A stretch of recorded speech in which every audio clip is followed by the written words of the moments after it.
And we're live.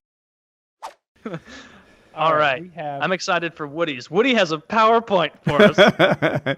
Yeah. By the way, this is it's fucking hilarious to me that you did this. I love it. I love it. I kind of cheated because mine's not so much a conspiracy theory as much as it is simple observable fact. It's a piece of cake to prove. So United Flight 93, that's the plane that was shot down in Pennsylvania on 9/11. I'm gonna go through that and explain how I know that it was shot down. First, we're gonna go through the timeline. What's important to note on slide 2 here is the times. The World Trade Center went down an hour and 15 minutes before this flight did. There was lots of actionable time. The second one went down an hour or half an hour before this plane was shot down. There were 31 minutes before this thing was known to be a problem plane and the time that it was finally shot down. On slide 3, George Bush, in his memoirs, included that he gave the order to shoot down this plane. He actually thought that, well, in his book... Did he really? I've never heard this. Yeah, and it's in his memoirs. He says, I gave the order to shoot down this plane, and I was under the impression for quite some time that it was us who shot down this plane, which to me is the cover for changing his story, right? You know, like, it turns out it just crashed on its own. Bullshit. Next slide. The F-16s were there. As I mentioned, 31 minutes had passed. Well, the F-16s were only 10 minutes away from this flight. At supersonic speeds, it was less than 10 minutes. There was enough time to go there, to try radio contact, to give it a go. There were 21 minutes after the planes arrived to deal with this, to make a decision on whether they shoot it or not. Cleveland air traffic controllers were on the record saying that the F-16s and Flight 93 were there together in the same spot. And then they became forbidden to talk about what was on their radar screens. That's it. Ooh. They just don't talk about that anymore. It's done. And there are eyewitnesses that see the F-16s right by Flight 93. Next slide. The engines on Flight 93 landed over 2,000 feet from the crash site of the rest of the plane. That's half a mile. Now, when planes come drilling into the ground, the debris tends to be very localized. It's in one spot. The engines don't go another half a mile away if they hit the ground first. And wait till you see this engine record. Next slide, wreckage. There is a giant hole that this engine created as it came pummeling into the earth. Next slide. Here's a close-up of the engine buried into the dirt. Like, what is that, 4 feet deep? Look at this. So it clearly fell from a distance. The entire engine is underground. It like burrowed a hole. This is not a motor that slid across the ground half a mile and then somehow dug a 4 foot deep hole. That's not how this works. Next slide.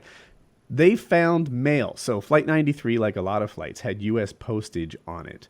They found this mail 10 miles from the crash site, just scattered throughout the woods everywhere. The official explanation for this mail is that the wind blew it. The wind was going 8 miles an hour that day, which means that these letters would have had to have been airborne for over an hour across the ground through the woods. What kind of horseshit is that, right? That's not what mail does. If you dropped a letter in your front yard with 8 mile an hour wind, it wouldn't stay airborne for the next hour and 15 minutes and find itself 10 miles away. It would drop at your feet.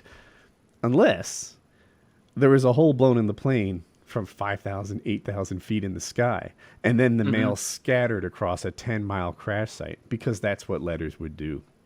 Last slide. In summary, the order to shoot this plane down was given by W. The F-16s were in the area with more than enough time to get it done, and the crash site debris is consistent with an air-to-air missile strike. The only other possibility is that the plane broke up in the air due to the pilot, the passengers attempting to take control, grabbing controls, and then making it do some sort of maneuver. Because the plane definitely has to break up in the air to accomplish all of these things. So you think the passengers flew the plane in such a way that the engine flew off? I don't know much about planes, but but it sounds like the plane broke up in the air due to something. It definitely did. I choose to believe Woody. It's hard to go with any other conclusion on this. You know, the crash site is consistent with an air-to-air missile strike. Did they know if the Flight 93 passengers ever made it into the cockpit or did anything like that, or that's just totally unknown now? Because I know they recovered some calls. Well, not in the film. Yeah, there was more stuff I didn't include in here. The passengers did make a run, but they don't know that the passengers actually got in the cockpit. They also have a guy who was on the phone in the bathroom when the missile struck the plane, and he's describing the bang he heard, and they don't really lay that out there. Wait, what was that? So there was a guy hiding in a bathroom because terrorists had taken over the plane, and while he's there talking to somebody on the phone, the missile strikes the plane, and you can hear the bang. And he's like, I don't know what that was. And then it goes down. Yeah. Do you think there's a possibility that the terrorists had a bomb with them? Which it does seem kind of redundant because they were using the plane as the bomb. Yeah. Why would? Okay, so maybe when the passengers were imminently taking control of the plane, it was happening, and then they set off an explosive device. That could also be an explanation, I suppose. Yeah, that although it just, what is it, Occam's razor, where the most reasonable solution is the simplest, one. Yes. I don't see why terrorists would bring a bomb when they're trying to use the plane as a missile. Last resort potentially, but I agree with you. Your explanation is the most likely. And that alternative explanation is much trickier to slip past TSA than just some box cutters. Sure. Yeah. I think that it was shot down. I agree with you. I've always thought that, honestly, but based solely on the debris field, it was so scattered. And you don't have to be an expert to understand that if a plane hits the ground, then it's all right there where it hits the ground, not the spread engine out. doesn't burrow itself in the ground a half mile from the site unless that engine came apart in the air. Yeah, it has to break up midair. And I don't recall what kind of planes that they were, but have you ever seen the footage of that pilot flying? I think it was a 747, and he does a fucking what do you call it? Not a barrel roll. He does a loop-de-loop. Yeah, I forget what that's called. But now that I picture that, I'm like, no, it doesn't matter what the fucking they did up there. You can't make that plane break. You can't fly it bad enough to break it.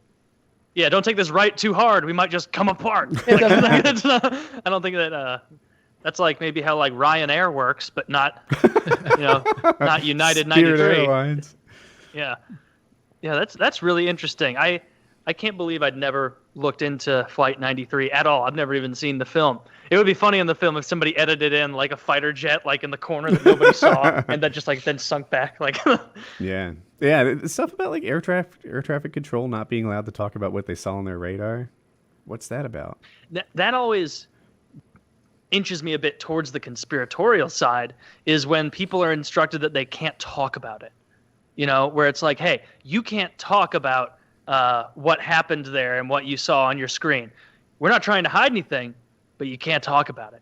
And the explanation would probably be oh, there was probably some classified high-tech shit. It's no, do you think every other day they were fellow, air traffic controllers of Cleveland, remember to zip it up before you hit the bars tonight? No, there's nothing. They're just organizing traffic in the air. It's not a conspiracy, heavy job, I wouldn't think.